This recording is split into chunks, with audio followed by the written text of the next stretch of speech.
Penguins don't buy rings. They pop the question with a rock. Romantic or cheap, you decide.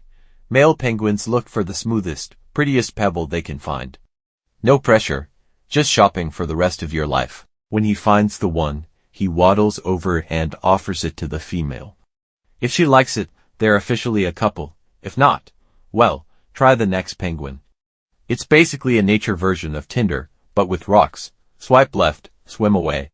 So yeah, somewhere out there a penguin just scored a girlfriend with a rock. While you're out here struggling with a whole dating app.